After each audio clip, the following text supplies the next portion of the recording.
So, what do you do after suffering from body image bullying?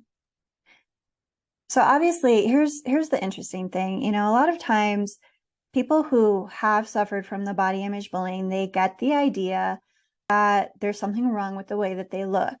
So, you start thinking that you're ugly, that you're broken, there's something wrong with the way that you look, and so there must be something wrong with you. You think that you're disgusting. You think that there's no value or worth in who you are as a person. It's a really, really awful state to be in. But the thing about this is that when we really look at it, it can happen to anybody.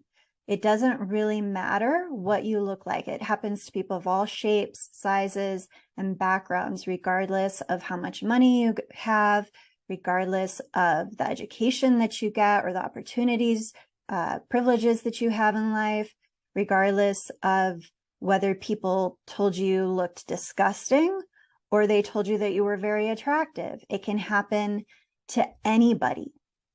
And so it brings me to my first point, which is that your body is not, was not, will never be the cause of your abuse.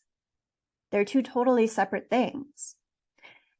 We associate the body because of the experiences that were linked to the body. We associate the body with the abuse and being the cause of the abuse, or we internalize it into and attach it to who we are. But it's actually not about how you look. And it's not really about who you are either.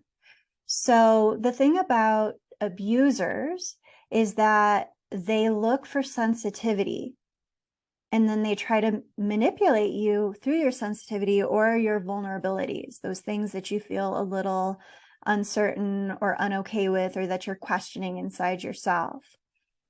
And I'm not talking about, the stray person here or there, or even someone who is regular in your life who accidentally says something that hurts your feelings. There's a big difference between intentionally trying to hurt someone and accidentally hurting somebody's feelings. So I'm talking about, the abuser situation, the bullying situation. And with these people, they are not willing to look at their own insecurities. And so they end up having to point the finger at you, put it all on you, make you wrong, make you broken, make you feel defective. And that allows them, if you fall for it, which a lot of people do, especially when we're young, that allows them to control the situation, control you, get what they want. And, depending on the person, it could have been extremely dysfunctional and hurtful, what they were wanting or hoping to get out of you or the situation. So, but the point is, right, again, it wasn't ever actually about the way that your body looks, and it wasn't ever actually about you as a person. It was all about the abuser, the manipulator, the bullier. Bullier.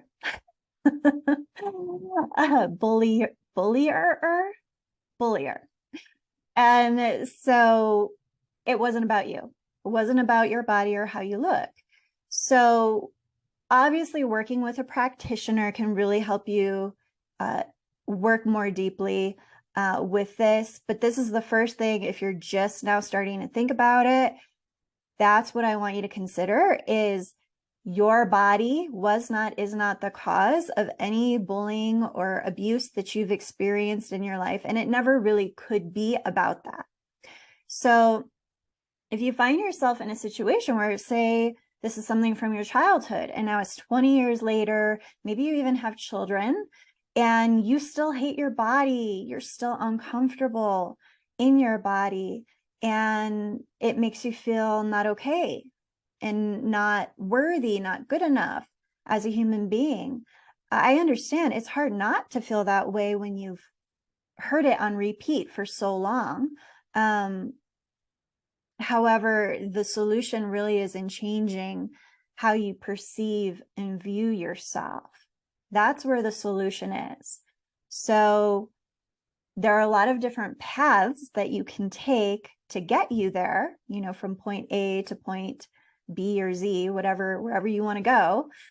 But the point is, it's changing how you view yourself and separating your body from who you are as a person. Because, consider this, we're not going to be teenagers or 20 years old forever, right? And the body changes every 10 years or so. So the body that you have in your 30s is not the same body that you had in your 20s or in your teens. And of course, then it continues to change every 10 years or so, more obviously. And so you have to make a decision about what's important to you.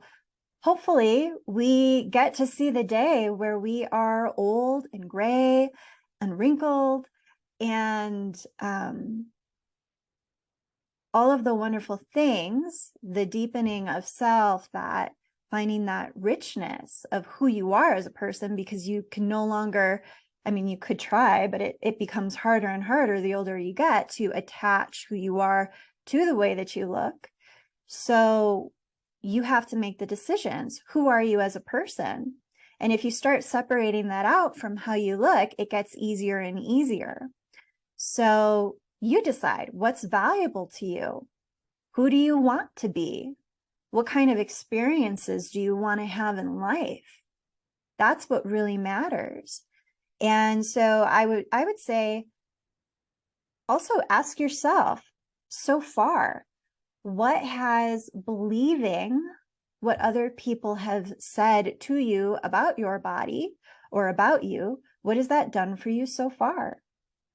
Because unfortunately, what typically happens is that when we buy into the beliefs and the ideas that other people have about our bodies, we end up not going out with our friends for movie night or to out to dinner, because we're thinking, oh, I can't eat because there's something wrong with my body, or I don't want them to see me right now because I look so puffy, or I've got a zit on my face, whatever it is, or not going to the pool party because you're standing in front of the mirror crying about how you look in a bathing suit when your friends just want to see you and spend time with you.